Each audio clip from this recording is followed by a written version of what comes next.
The black silk robe slipped from my grip like a dying breath. I lunged, but my knees were leaden, weighted by 18 hours of scrubbing floors and polishing glass that wasn't mine to touch.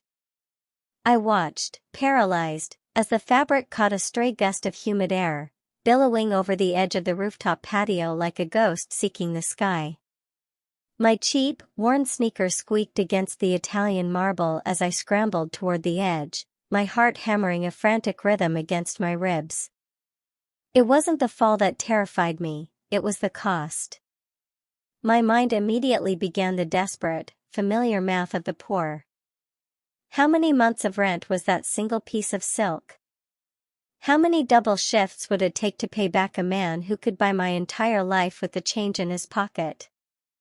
The robe hit the infinity pool with a soft, mocking splash, spreading across the glowing turquoise water like an ink stain. A curse escaped my lips, sharp and desperate. So much for being the invisible girl. So much for Lily Wayne, the ghost of the Esposito estate. I dropped to my knees at the pool's edge, the cool mist from the water hitting my face. I reached out, my fingers straining, but the robe drifted just inches beyond my grasp, dancing in the light of the neon skyline. I leaned further, my body trembling with the effort. My housekeeping uniform, a bulky, ill-fitting canvas that was 3 sizes too large, began to shift. The heavy fabric slid down my left shoulder, then my right, the worn material losing its battle with gravity. I felt the sudden, shocking chill of the night air against my bare skin. My entire back was exposed to the humid dark. And then, I felt it, the heavy, suffocating weight of a gaze. I froze. The hair on my arms stood up, and a primal instinct told me I was no longer alone on this rooftop. I stayed curled by the water, clutching the front of my uniform to my chest, my knuckles white. Slowly, I turned my head over my shoulder. He was standing in the deep shadows of the glass-walled cabana. Leonardo Esposito. He was a silhouette of lethal elegance, dressed in an open black shirt that blended into the midnight sky. He didn't move. He didn't even seem to breathe. But I could feel his stare. It wasn't drifting, it was anchored to the skin between my shoulder blades. He wasn't looking at my face. He was looking at the ink. "I'm sorry," I whispered, my voice cracking and thin. The robe, it slipped. I was just trying to reach it before. He stepped out of the shadows and into the harsh, artificial glow of the pool lights. The apology died in my throat.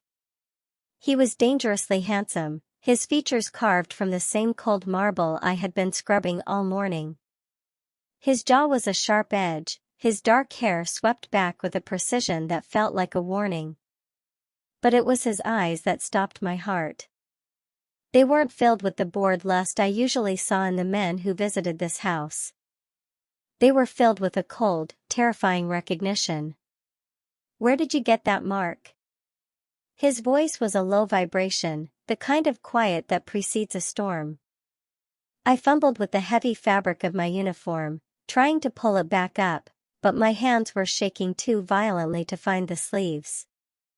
"What?" I stammered, my pulse thudding in my ears. "The tattoo? It's just something I've always had. I don't really know, it's just art." He took a step closer, and I instinctively scrambled back, my heels hitting the very edge of the pool. The barbed wire tattoo around his own neck seemed to pulse in the teal light as his expression hardened into something lethal. "That isn't art, Lily," he said, his voice dropping an octave, sounding like a sentence passed by a judge. "That is a ghost. A ghost I was told was buried 20 years ago." I didn't understand. To me, the intricate floral patterns and the sharp geometric crest on my back were just a mystery left behind by a mother I barely remembered. To him, it was a declaration of war. "Turn around," he commanded. It wasn't a request. It was an order from a man who owned the city, and as I looked into his cold, dark eyes, I realized that the robe in the pool was the least of my problems. My life as a housekeeper was over. Before we dive into today's story, take a moment to subscribe to our channel if you love deep love stories, slow burn romance, and emotional connections that stay with you long after the story ends. By subscribing, you're joining a growing community of listeners who come here to relax, feel, and escape into unforgettable romance. Now, get comfortable, relax your mind, and enjoy the rest of the story. The silence that followed his command was heavier than the humid night air. Leonardo didn't wait for me to find my courage, he closed the distance between us in 3 predatory strides.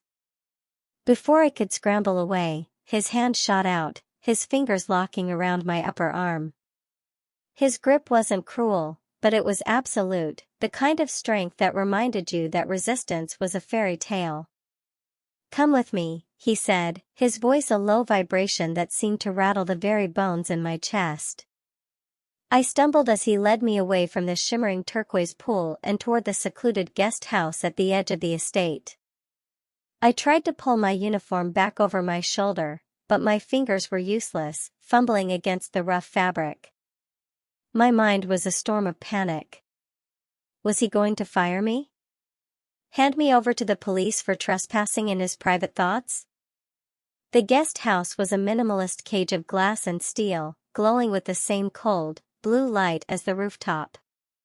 He pushed the door open and guided me inside, releasing my arm only once the lock clicked shut behind us.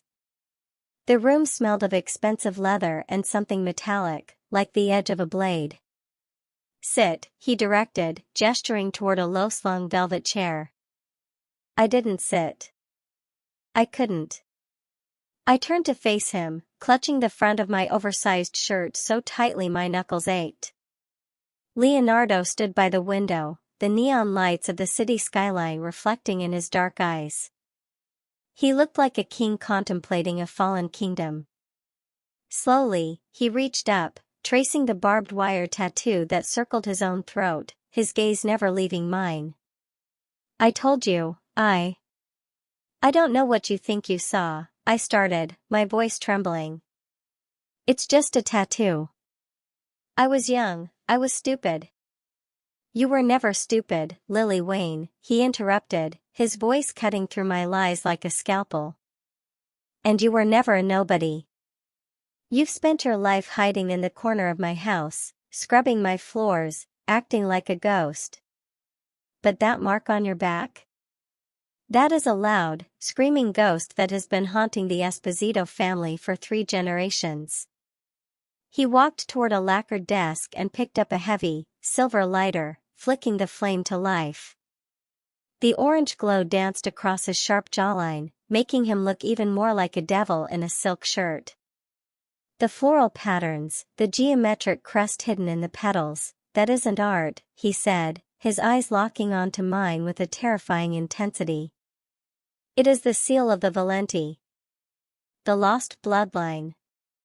My grandfather spent 30 years making sure every person wearing that crest was put into the ground. It was supposed to be the end of the feud.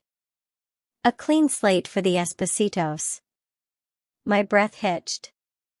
The name Valenti sounded like a distant bell ringing in a foggy memory. My mother's maiden name. The secret she had whispered to me on her deathbed, telling me to never, ever let anyone see my skin. I didn't know," I whispered, the reality of my situation crashing down on me. "I thought it was just a legacy. Something to remember her by."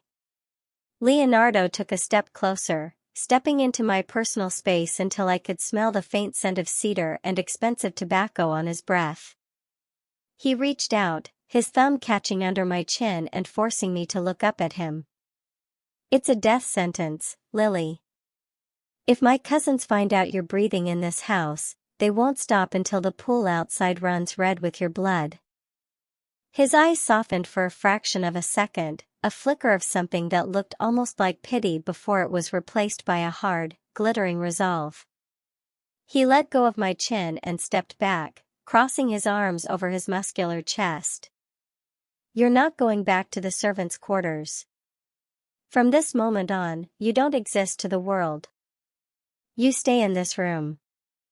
You stay under my shadow. Because the moment you walk out that door, you're not a housekeeper anymore. You're a target. And I'm the only man in this city who can decide if you're worth saving." I looked at the steel door, then back at the man who was both my captor and my only hope. The invisible life I had built was gone, dissolved in the turquoise water of a pool. I was no longer a ghost, I was a prize in a war I didn't understand. The morning sun didn't rise so much as it bled through the floor-to-ceiling glass of the guest house, piercing the heavy fog of a restless sleep. I sat up, the memory of Leonardo's cold recognition and the weight of the Valenti crest on my back hitting me like a physical blow. I looked toward the chair where I had left my damp, oversized housekeeping uniform, the drab canvas that had been my armor of invisibility. It was gone. In its place sat a stack of boxes and a single garment bag hanging from the wardrobe. I slid out of bed, my bare feet sinking into the plush rug as I approached the vanity. Laid out across the marble surface was a slip dress of midnight blue silk, the exact shade of the pool water from the night before. I reached out, my fingers trembling as they brushed the fabric. It was cool, expensive, and terrifying. Beside the dress was a note written in a sharp, authoritative hand: "The rags have been burned. Put these on." I hesitated, looking around the room for any sign of my old life, but the room had been scrubbed clean of Lily the servant. I stepped into the dress, expecting it to be too long or too loose, but as I pulled the silk over my hips, I froze. The seams aligned perfectly with my waist. The hem stopped exactly where it should. Even the delicate strap sat precisely on the curve of my shoulders. It wasn't just close. It was an exact fit.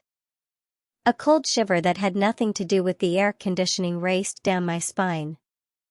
I looked at the boxes on the floor. I opened one to find a pair of heels in my exact size. Another held lingerie, delicate and lace-heavy, again in my precise measurements. He didn't just have someone buy clothes. He knew. The click of the electronic lock echoed through the silent room. I spun around, clutching the silk at my chest as Leonardo stepped inside. He had traded the open shirt from the night before for a tailored black suit that made him look like a statue carved from obsidian. He stopped a few feet away, his gaze sweeping over me with a slow, clinical intensity that made my skin flush. "You look like a Valenti now," he said, his voice a low, dark honey. "How do these fit?" I asked, my voice coming out as a breathless whisper. My hands were shaking against the blue silk. "Leonardo, how do you know my sizes?" He didn't look away. Instead, he walked toward me, his movements fluid and predatory. He stopped so close I could feel the heat radiating from his chest. He reached out, his hand hovering near my shoulder before his fingers caught a stray lock of my hair, tucking it behind my ear. His touch was light, but it felt like a brand. "I've lived in this house with you for 6 months, Lily," he murmured, his eyes searching mine. "Did you really think a man in my position doesn't notice the people moving through his halls? I know how you take your coffee when you think no one is looking.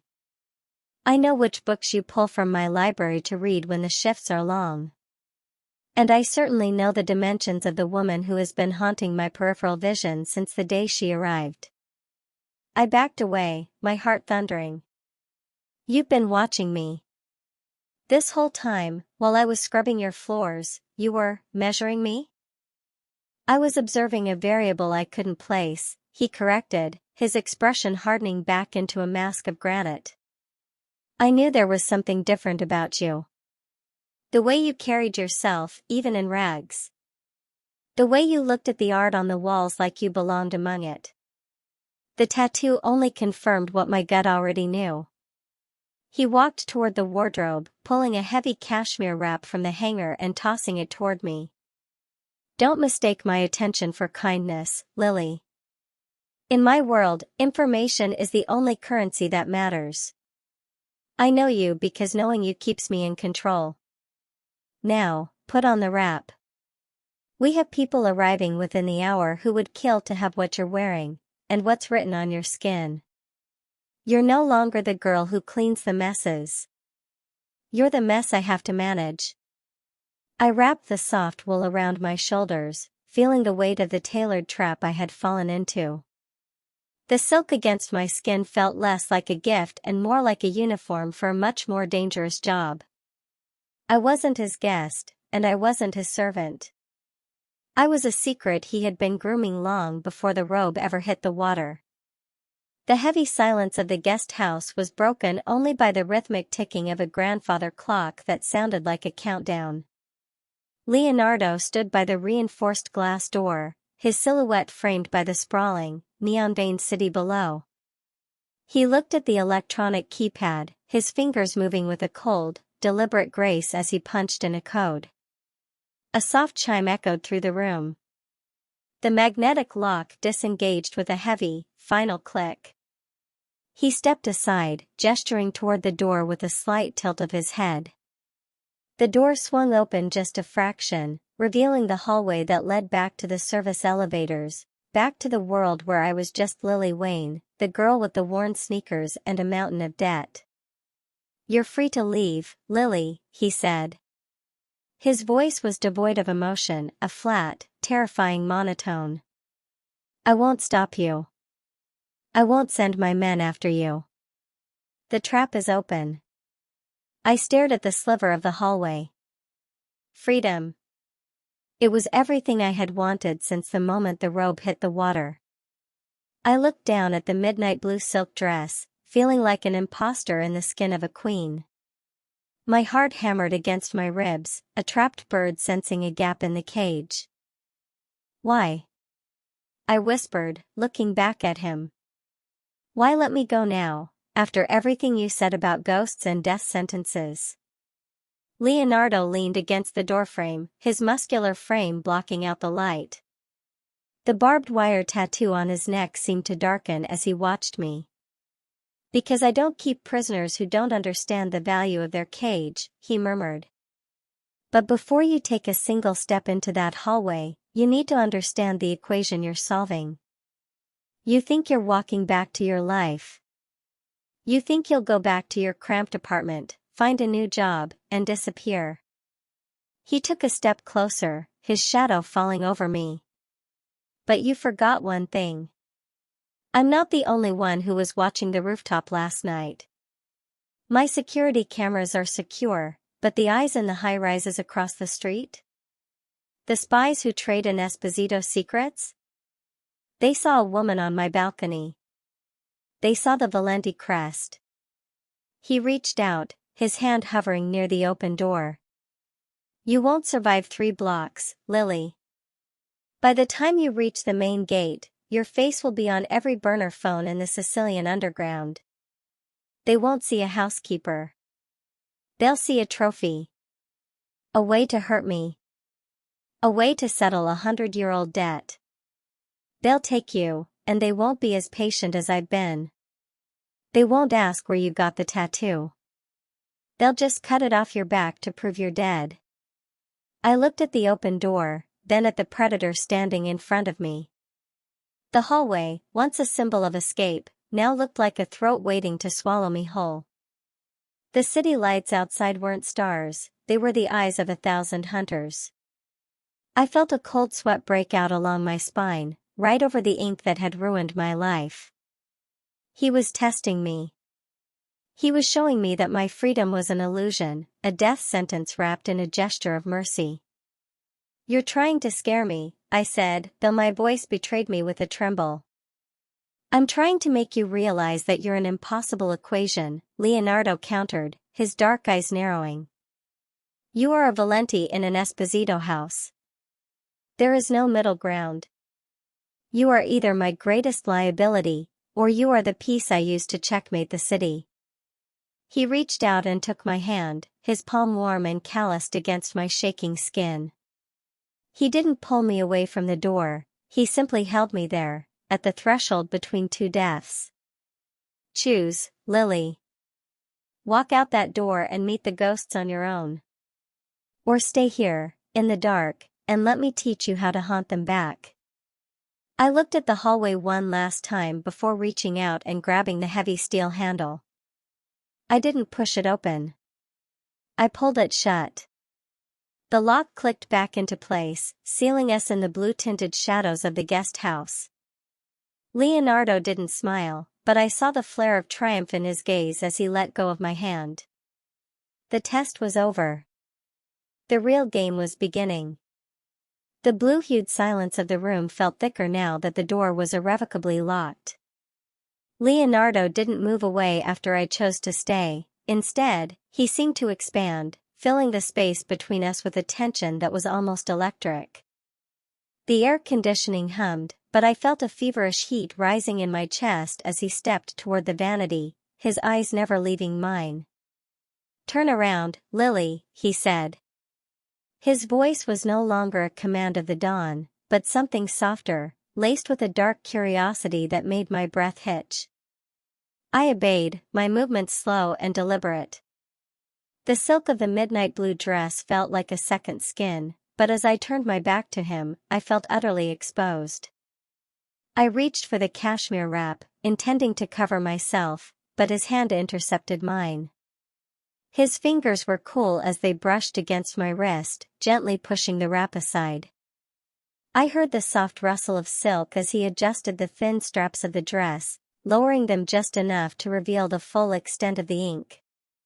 I closed my eyes, my heart thundering against my ribs as I felt the sudden, sharp proximity of him. He didn't touch the tattoo at first. He just breathed. I could feel the warmth of his air against my shoulder blades, a contrast to the chill of the room. Then, his fingertip made contact. He traced the outer edge of the geometric crest, his touch so light it was almost a tease. A shiver raced down my spine, radiating from the point of contact. It wasn't a touch of violence or possession, it was a touch of reverence, as if he were reading a forbidden scripture written on my flesh. "My grandfather would have cut this out of you while you were still screaming," Leonardo whispered, his voice vibrating right against the nape of my neck. He spent his life hunting the Valenti. To him, this crest was a plague. A virus that had to be burned out of the city to keep the Esposito legacy pure. I leaned back instinctively, my body seeking the solid heat of his chest. "You're his heir," I breathed, my eyes still tightly shut. "You're supposed to finish what he started." I felt his other hand settle on my waist, his thumb hooking into the silk of the dress. He traced a delicate floral vine that curved toward my spine. "By every law of my world, you are my natural enemy, Lily. You are the one variable I should have eliminated the second that robe hit the water." His touch grew firmer, more possessive. The fingertip followed the line of the crest upward, stopping at the sensitive skin at the base of my neck. "I should hate you for existing. I should find the sight of this ink offensive to my blood." He turned me around then, his hand sliding up to frame my face. His dark eyes were no longer cold, they were clouded with a conflict so intense it was almost painful to look at.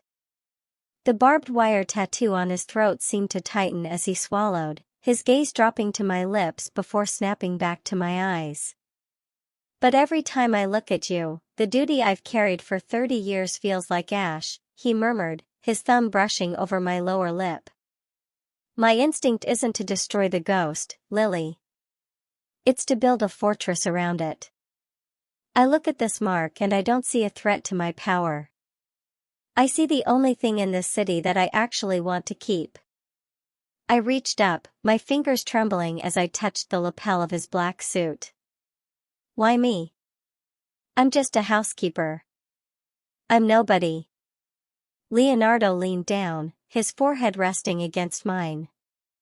"You were never nobody," he said, his voice a low, gravelly confession. You were just a queen waiting for a king brave enough to commit treason for her. The air between us snapped. He didn't kiss me, but the promise of it was a weight in the room, more certain than the walls around us. He was a man built for war, choosing to protect his greatest enemy, and in that moment, I realized that the ink on my back wasn't just a secret anymore, it was a bond. The transition from the quiet sanctuary of the guest house to the armored interior of Leonardo's SUV was jarring. The city was no longer a backdrop of pretty lights, it was a labyrinth of predators. I sat in the back seat, the midnight blue silk of my dress hidden beneath a heavy, structured coat that felt like a shield. Beside me, Leonardo was silent, his profile as sharp and unforgiving as a blade. He didn't look like the man who had traced my ink with trembling fingers, he looked like the dawn who owned the shadows. We arrived at a windowless, industrial building on the edge of the docks, a place where the salt of the sea mixed with the scent of diesel and old blood. Leonardo didn't offer his hand as I stepped out. He simply walked, and I followed, anchored to his side by the sheer gravity of his presence. The room upstairs was filled with cigar smoke and the low, guttural murmur of men who lived by the gun. 3 men sat at a long mahogany table, their faces etched with the kind of cruelty that time couldn't soften. They were the heads of the secondary families, the vultures who had been waiting for the Esposito line to falter. The room went dead silent the moment we entered. Leonardo pulled out a chair for me at the head of the table, his hand lingering on the back of it for just a second too long. It was a declaration. I sat, my spine rigid, feeling the heat of their collective stares. You brought a servant to a blood summit, Esposito? The man at the center sneered. His name was Romano, a man known for his lack of restraint. I heard you were losing your edge, but this is a joke. Leonardo didn't sit. He walked to the sideboard, poured a glass of amber liquid, and turned slowly. His expression was a mask of terrifying calm, the look of a shark that had already decided how to eat its prey. She isn't a servant, Romano, Leonardo said, his voice a low, dangerous purr. And if you ever use that word in her presence again, I'll ensure you never speak another. He walked to the table and tossed a high-resolution photo onto the wood. It was an image of my back from the security feed on the rooftop. The room gasped. The men leaned in, their eyes widening as they recognized the Valenti crest. The Valenti are dead, another man whispered, his face turning pale. We spent decades ensuring it. The bloodline is alive, Leonardo countered, leaning over the table, his palms flat on the mahogany. He was a predator in a tailored suit, his eyes dark with a lethal intensity. And since she is currently under the protection of my roof, her life is an extension of mine. They want to kill her, Leonardo, Romano barked, standing up. Every family in this city will want that mark erased. It's a threat to the truce. She is a walking war. Give her to us, and we can end this tonight. Leonardo laughed, a cold, hollow sound that made the ice in his glass rattle. You think I brought her here to negotiate her life? He stepped toward Romano, his height towering over the older man. The barbed wire tattoo on his neck seemed to tighten. I brought her here to show you what the future looks like. You can accept that the Valenti blood is now part of the Esposito legacy, or you can find out exactly how much blood I'm willing to spill to keep her breathing. I watched him then, seeing the shark in its natural habitat. There was no mercy in his eyes, only a cold, calculated violence that kept 3 of the most dangerous men in the city pinned to their seats. He was negotiating my life, yes, but he was doing it with a blade at their throats. Choose, Leonardo said, his voice dropping to a whisper that filled every corner of the room.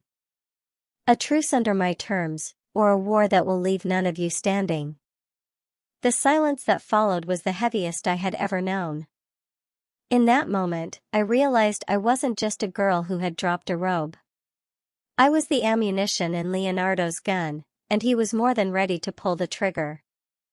The ride back from the docks was silent, but the air inside the vehicle was thick with the residual heat of the confrontation. I watched the city lights blur into streaks of neon blue and white, my hands still trembling beneath the heavy wool of my coat. The image of those men, the hunger in their eyes when they looked at my back, haunted me. When we reached the penthouse, I didn't wait for the doors to settle. I turned to Leonardo, my voice a desperate whisper that echoed off the cold glass walls. Please, Leonardo. You have enough money to make anyone vanish. Send me away. Change my name, give me a new face, send me to a different continent. I don't want to be a legacy. I just want to be a ghost again. Leonardo stopped in the center of the living room, shedding his suit jacket with a fluid, lethal grace. He turned to me, his dark eyes devoid of the softness he had shown in the guest house.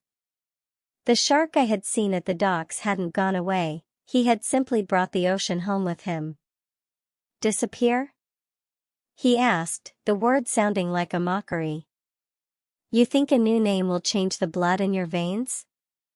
You think a different city will blind the men who saw you tonight? I'll hide, I insisted, stepping toward him. I was a ghost for years. I can do it again. He moved toward me, his presence closing the distance until I was forced to look up at the sharp, unforgiving line of his jaw. He reached out, not to comfort me, but to grip my chin, forcing me to hold his gaze. You were never a ghost, Lily. You were just a girl waiting for the world to find her. And now that they have, there is no going back. You are not a housekeeper, and you are not a runaway. You are a Valenti under an Esposito roof. You are my piece now, and I do not lose my pieces. His words felt like iron bars snapping shut. I felt a surge of anger, a spark of the fire that must have lived in the ancestors I never knew. You can't just own me. I'm not a pawn in your game. Then stop acting like one, he snapped, his voice dropping to a dangerous, low frequency. He let go of my chin and walked to a sprawling mahogany desk, pulling out a heavy, leather-bound folder. He tossed it onto the table. Inside were photographs of the men from the meeting, along with lists of their families, their weaknesses, and their sins. If you want to survive, you have to stop trembling every time a man looks at you, he said, his eyes locking onto mine. From this moment on, your life is a performance. You will learn to walk into a room as if you own the souls of everyone in it. You will learn to lie with a smile that makes men want to confess their secrets to you. He walked behind me, his hands settling on my shoulders. I felt the heat of his palms through the silk. Straighten your back, Lily. A Valenti doesn't slouch. I stiffened, pulling my shoulders back. The weight of the tattoo felt heavy, a physical anchor to a past I couldn't escape. Look in the mirror, Leonardo commanded, gesturing to the floor-to-ceiling glass that reflected the two of us against the backdrop of the glowing city. I looked. I saw a girl in a midnight blue dress, framed by a man who looked like he had been forged in a furnace. Tell me you're not afraid, he whispered in my ear. I am afraid, I breathed. Lie to me, Lily. That is your first lesson. Tell me you're not afraid until you believe it. Because the moment they see the fear, they will tear the skin from your back. I swallowed hard, watching my reflection. I took a deep breath, forcing the tremor out of my hands and the glassiness out of my eyes. I looked at the man who had claimed me as his own, and for the first time I didn't look away. I'm not afraid, I said. My voice was thin, but it didn't break. Leonardo's grip on my shoulders tightened, a flicker of something like pride crossing his dark features. Good, he murmured. Again. Until it sounds like a threat. I repeated the lie, over and over, until the humid air of the penthouse felt less like a cage and more like an empire waiting to be ruled. The housekeeper was gone, the student had arrived. The penthouse felt like a laboratory of high-stakes secrets as the clinical white light of the tablet glowed in Leonardo's hands. I stood by the window, wrapped in a silk shawl, watching his face for a flicker of something human. The results had come back an hour ago. The genetic markers were undeniable. Lily Wayne did not exist. I was Lily Valenti, the last flickering candle of a house that had been systematically extinguished by the man standing 3 feet away from me. "It's confirmed," Leonardo said, his voice strangely hollow. "You are the daughter of the High King of the Sicilian underground. You are the very thing my family was built to destroy." The silence that followed was heavy with the weight of decades of blood. I waited for the end, for the shark to finally bite. But Leonardo didn't reach for a weapon. He reached for a phone. "We can't hide you anymore," he murmured, his dark eyes meeting mine with a terrifying intensity. "The rumors are already turning into a fever. If I don't give them an answer today, they'll tear this city apart looking for you. We're going to the Grand Council." The council chamber was a cathedral of old-world violence, hidden beneath the foundations of a centuries-old opera house. The air was cold, smelling of damp stone and ancient grudges. As we walked down the center aisle, the leaders of the 12 families stood. Their faces were masks of hatred and disbelief as they looked at the woman beside the Esposito Don. Leonardo stopped at the center of the floor, his hand moving to the small of my back, guiding me forward. He looked at the council elders, his jaw set in a line of unbreakable steel. "You all know why we are here," Leonardo's voice boomed, echoing off the stone arches. "You have heard the whispers of a Valenti ghost. You have seen the mark." He reached out and deliberately turned me, his hand pulling the shawl just enough to reveal the crest on my shoulder. A low, guttural roar of protest rose from the benches. "She is a Valenti!" Romano shouted, his face purple with rage. "By the laws of the Accord, she must be erased." "You know the oath, Leonardo." "I know the oath better than any man in this room," Leonardo countered, his voice rising over the din, sharp as a whip. "But I also know the law of the blood truce." The room went deathly silent. The blood truce was a relic of the old country, an ancient custom that allowed warring families to merge their fates rather than continue the slaughter. Leonardo stepped in front of me, shielding me with his own body. He looked directly at the High Arbiter. "I am claiming the blood truce. Lily Valenti is no longer a rival heir. As of this moment, she is the betrothed of the Esposito house." The shock was a physical force. Men who had been ready to draw their guns froze. "You would marry a ghost?" the arbiter asked, his voice trembling with age and skepticism. "You would tie the Esposito fortune to a deadline?" "I would tie it to the only woman who can unite this city," Leonardo said, his hand finding mine and gripping it with a fierce, possessive heat. "She is my future bride. Any hand raised against her is a hand raised against me. Any bullet meant for her will have to pass through my heart first." He leaned in close to me, his breath warm against my ear as the council erupted into a chaotic debate. "You wanted to be a ghost, Lily," he whispered. "But today, I'm making you a goddess. Just remember, goddesses don't look back." I looked out at the sea of men who wanted me dead, and then I looked at the man who had just traded his entire legacy for my life. I realized then that the blood truce wasn't just a political maneuver. It was a cage of gold and silk, and Leonardo had just thrown away the key. The Grand Council's declaration of a blood truce hadn't brought peace, it had simply turned the simmering resentment into a poison. We were back at the estate, the neon lights of the city reflecting off the infinity pool where this nightmare had begun. I stood near the glass railing, the wind whipping the hem of my silk gown, when the heavy thud of boots on marble shattered the quiet. It wasn't Leonardo. Marco Esposito, Leonardo's younger cousin and the family's primary enforcer, stepped into the light.